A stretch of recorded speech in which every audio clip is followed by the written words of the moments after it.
جب کوئی عورت پیریڈ سے ہو تو وہ کن کاموں کو کر سکتی ہے اور کن کاموں کا کرنا اس کے لیے گناہ ہے، کن کاموں سے اس کو بچنا چاہیے اور کن کاموں کو کرنے کی اسلام نے ان کو اجازت دی ہے۔ ہر عورت کے ساتھ یہ معاملہ ہے کہ جب وہ بلوغت تک پہنچتی ہے تو اس کو ماہواری ہوتی ہے، یعنی کہ وہ ان کو پیریڈ آتا ہے، اور یہ ہر عورت کے ساتھ معاملہ لگا ہوا ہے، اور یہ ایک طویل مدت تک ان کے ساتھ یہ معاملہ رہتا ہے کہ ان کو ہر مہینے حیض یعنی کہ پیریڈ ان کو آتا ہے، اور یہ اللہ تبارک و تعالیٰ کی طرف سے ایک قانون ہے، اور اس سے عورتیں صحت مند رہتی ہیں۔ اللہ تبارک و تعالیٰ نے اس میں ان کے لیے صحت کو رکھا ہے۔ تو بہرحال یہ تو ہر عورت کے ساتھ معاملہ ہے، تو وہ پیریڈ کی حالت میں کن کاموں کو عورتیں کر سکتی ہیں اور کن کاموں کا کرنا ان عورتوں کے لیے جائز نہیں ہے، یا کن چیزوں کو وہ عورتیں پڑھ سکتی ہیں اور کن چیزوں کو کا پڑھنا ان عورتوں کے لیے جائز نہیں ہے۔ تو ماہواری کے ایام میں، یعنی کہ حیض کے دنوں میں، پیریڈ کے دنوں میں عورت کے لیے قرآن کریم کی زبانی یا دیکھ کر تلاوت کرنا جائز نہیں ہے، یعنی کوئی عورت قرآن کریم کو چھو بھی نہیں سکتی ہے بغیر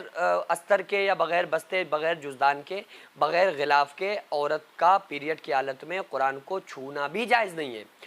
بعض لوگ یہ سمجھتے ہیں کہ شاید ہم چھو نہیں سکتے لیکن ناپاکی کی حالت میں قرآن ہم پڑھ سکتے ہیں، جبکہ ایسا بالکل بھی نہیں ہے۔ ناپاکی کی حالت میں، چاہے وہ مرد حضرات ناپاکی کی حالت میں ہوں یا عورتیں ہوں،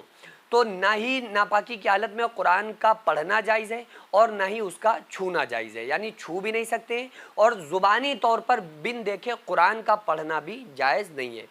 اور براہ راست بغیر غلاف کے بھی آپ نہیں چھو سکتے، یعنی کہ اگر غلاف وغیرہ میں ہے، کوئی مجبوری ہے کہ ادھر سے ادھر رکھنا ہے، نیچے رکھا ہوا ہے، صفائی ہو رہی ہے، عورت چاہ رہی ہے اوپر رکھ دے، تو غلاف میں اگر ہے تو اس کو بڑے ہی ادب کے ساتھ رکھنا جائز ہے، لیکن بغیر غلاف کے اس کو ٹچ کرنا، قرآن کو ناپاکی کی حالت میں چھونا بھی جائز نہیں ہے۔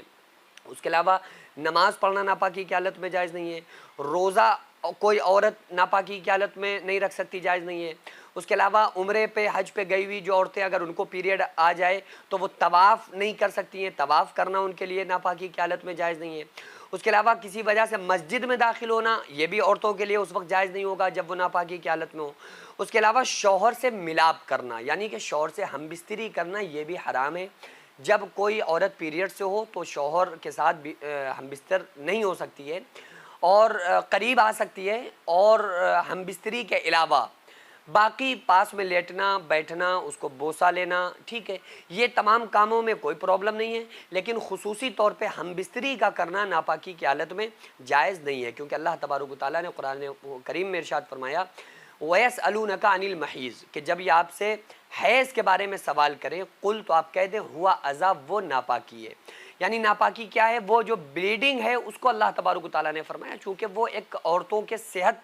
مند رہنے کا ایک راز ہے، اور یہ ہر عورت کے ساتھ یہ معاملہ ہے، تو بس اس وجہ سے اللہ تبارک و تعالیٰ نے اس چیز سے روکا، ٹھیک ہے۔ تو بہرحال یہ کہ جب عورتیں ناپاکی کی حالت میں ہوں تو ان سے ہم بستری نہ کی جائے، لیکن اہانت نہیں، بیویوں کو ذلیل تھوڑی کیا جائے گا۔ اب ایسا نہیں کہ کوئی شوہر یہ کرے کہ اس کی طرف دیکھے نہ، اس کو ٹچ نہیں کریں، یا اس کے ہاتھ کا کھانا نہ کھائیں، یہ تو بڑی بے وقوفی ہے۔ عورت کا مقام گھٹتا تھوڑی ہے اس چیز سے، عورت تو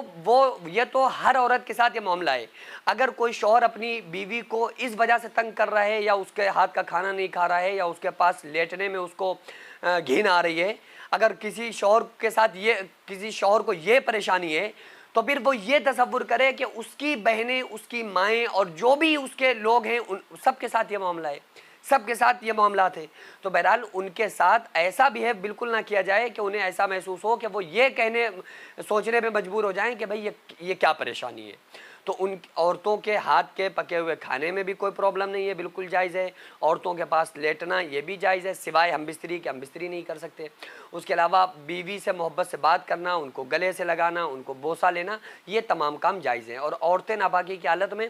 پڑھنے والی چیزوں میں دعائیں پڑھ سکتی ہیں، درود پاک پڑھ سکتی ہیں، ذکر و اذکار پڑھ سکتی ہیں، یعنی جو ذکر و اذکار وغیرہ ہے نا، لیٹرنگ میں جانے کی دعا، باہر نکلنے کی دعا، بسم اللہ الرحمن الرحیم، سلام کرنا، سلام کا جواب دینا، ان تمام کاموں کو عورت ناپاکی کی حالت میں کر سکتی ہے۔ تو جب اللہ تبارک و تعالیٰ نے ان چیزوں کی اس کو سوائے قرآن پڑھنے کے ان تمام